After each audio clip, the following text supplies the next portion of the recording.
Hi అండి, welcome back to my channel Kannayya's cooking. నేను మీ రాజేశ్వరి. నేను ఇవాళ తెలంగాణ స్టైల్లో బగారా రైస్ చూపెట్టబోతున్నాను. అందుకు నేను ముందుగానే 1/2 kg బాస్మతి రైస్ను అరగంట సేపు నానబెట్టుకొని పెట్టుకున్నానండి. ఇప్పుడు ఒక బౌల్ తీసుకొని 2-3 టేబుల్ స్పూన్ల నెయ్యిని వేసుకోవాలి.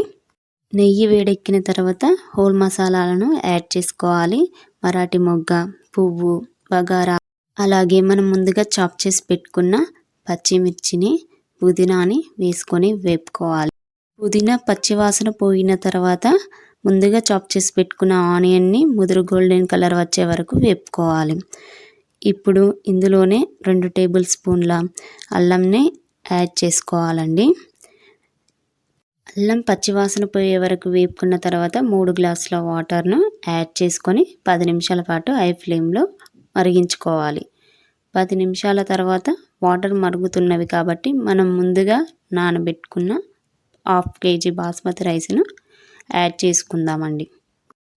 ఇక్కడ నేను హై ఫ్లేమ్లోనే ఉంచి రైస్ని అంతటినీ యాడ్ చేస్తున్నానండి. మనం రైస్ మొత్తం యాడ్ చేసిన తర్వాత ఒకసారి కలుపుకొని రైస్ను హై ఫ్లేమ్లోనే 10 నిమిషాల పాటు ఉడికించుకోవాలి. అప్పుడు రైస్ అనేది చక్కగా మనకు ఉడికిపోతుంది. 10 నిమిషాల తర్వాత మన రైస్లోని నీరన్నీ ఇంకిపోయినవి కదండి. ఇప్పుడు మనం రైస్ని లో ఫ్లేమ్లో 10 నిమిషాల పాటు ఉడికించుకుంటే మన బగారా రైస్ అనేది రెడీ అయిపోయినట్టే. తెలంగాణ స్టైల్లో ఎంతో కమ్మగా, రుచిగా, టేస్టీగా ఉంటుందండి.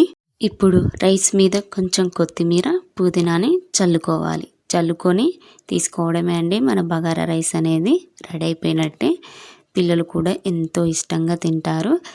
తెలంగాణ వాళ్ళకైతే ఈ బగారా రైస్ లేనిది పెళ్ళిళ్ళలో అస్సలు కుదరదు కదండి. చూసారా, మన బగారా రైస్ అనేది పొడి పొడిగా ఎంతో టేస్టీగాను వచ్చింది. మీరు కూడా ట్రై చేసి నాకు కామెంట్ బాక్స్లో కామెంట్ చేయండి. అలాగే లైక్ చేసి సబ్స్క్రైబ్ కూడా చేయండి. అంతేనండి, మన బగారా రైస్ ఇందులోకి చికెన్ కానీ మటన్ కానీ వేసుకొని తింటే ఆ టేస్టే వేరేలా ఉంటుంది. అంతే.